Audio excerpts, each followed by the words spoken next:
Imagine a man who lost his family and after many years turned into a bitter man and tried to form a new family just to see his new wife dead.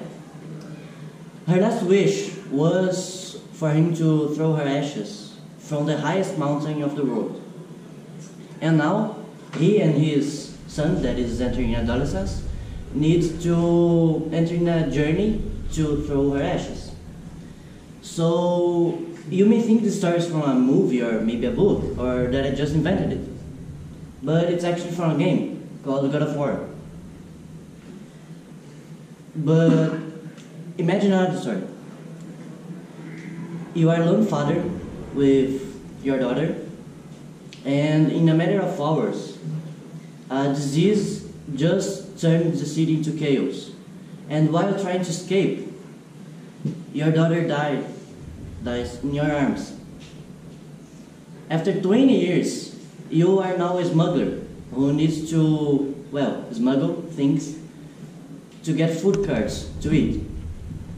Again, you could have guessed, this is a story from a game called The Last of Us. So, the main point of this talk here is that games are art. Firstly, imagine directing your own movie or writing your own book. You can do that in video games. A genre of video games, because video games have many genres, such as movies or books, like movies or books. One genre is decision-based games. So in these games, you can decide for the characters. You are the character, but your main point in the game is to decide and to choose things for the characters. One example is Until Dawn. That is a horror, kind of thriller game, where your actions shape how the story unfolds. And, well, the decisions can, even a decision such as agree or disagree, can change who's alive or who's dead in the end of the game. Another example of this is Detroit Become Human, where androids got so advanced that they got feelings and they need to fight for their rights as people, as humans. Well, become human. And in this game you can decide if you are going to answer a question, how are you going to answer this question, or you can also decide if you're going to kill anyone or to try to the more diplomatic approach. So basically you are writing your own story. Another factor that makes games art is the story time. So normally games have much more time than books or movies, just for you to get an idea. The Last of Us, the example that I brought to you in the beginning, have 35 to 40 hours of gameplay, while all the Lord of the Rings combined have 15 hours. Well, that's a lot.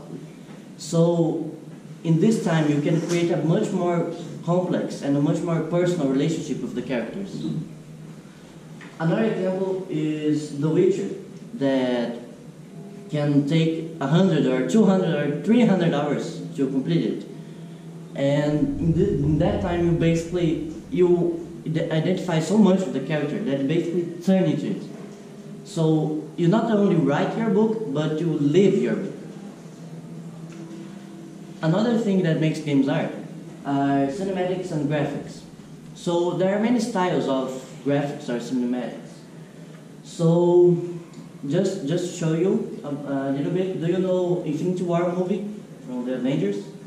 It got more than 100 scenes, cut more than 200 times in a 2 hour and 40 minutes time. So do you remember God of War from the beginning? It has 30 hours, 35 hours of gameplay.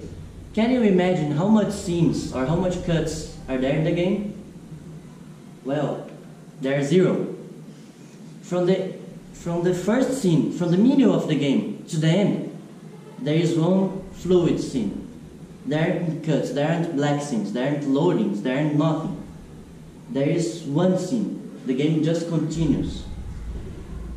And this makes you enter the game. You you are more involved with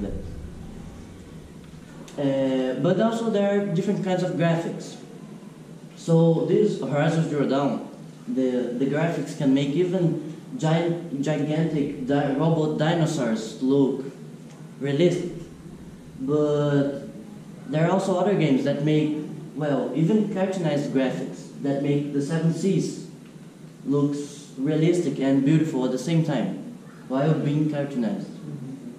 There are also graphics that make architectonic wonders or just landscapes look darker and more alive, more real. This is Shadow of the Tomb Raider. But games aren't also just about graphics. They are also about interpretation and philosophy and thinking. There are games that you can play 5, 6, 7 times and you still won't be able to tell what happened in the game. You can spend your whole life thinking about it. And even the creator of the game, even the guys who wrote the story, won't tell you what exactly happens. This is Shadow of the Colossus. So another example is that games can make you cry or be emotional. This game is the last day of June, and as you can see, it has a very different kind of graphic. It's a very different style. And well, in this story, you live the life of an old man who got involved in an accident and lost his family, lost his pregnant wife, and you start having nightmares with that. And for one moment you think you can change the past, and well, maybe you can, maybe not. But in the end you will cry. You can play it 2 times, 3 times, you will cry in the end. I challenge you, you can try to play it. But there are also games that absorb you. This is Rhyme. And you can spend 3 minutes playing, and when you see the clock, it's already like it makes 5 hours you are playing. Because the atmosphere, the world the game created, you just enters it, and you don't feel time because you are so involved in doing that, and you are so used to the character, and you are so focused in your goals and in your objectives, and you just live the experience. Then you can't really tell the time passing. You can't really perceive things because you're so absorbed by the aura, by the air the game creates, that well, you get to live it. There are also games that criticize society. This is Inside, and as you can see, they criticize the way in which our society is organized. And here people were transformed into zombie workers that, well, basically they were zombies that worked, and you are an exception to this rule. You are this boy here, and you feel an urge, you feel a need to discover more about that world. And after you pass some hours playing it, you start to think and to compare it with our daily society, with our actual society. And you start to think, well, are we like this? Are we going to turn like this? And the game just helps you to create a more critical approach and a more critical thinking to our society. Another example of a game that criticizes society is Little Nightmares. So in this game you are a little girl, and you got nothing, absolutely nothing. You suffer from starvation.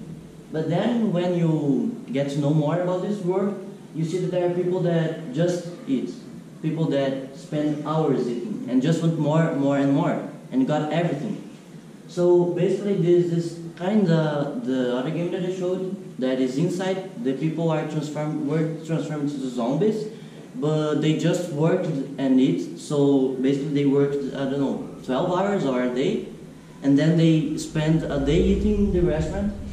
So there wasn't like a midterm between this, and they just wanted more and more, and everything they see in the front, they try to eat this.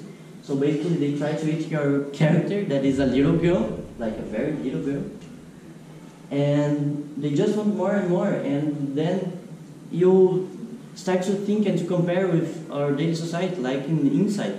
And well, isn't our society organized like that? Are we going to transform into these horrible monsters that just eat or just work?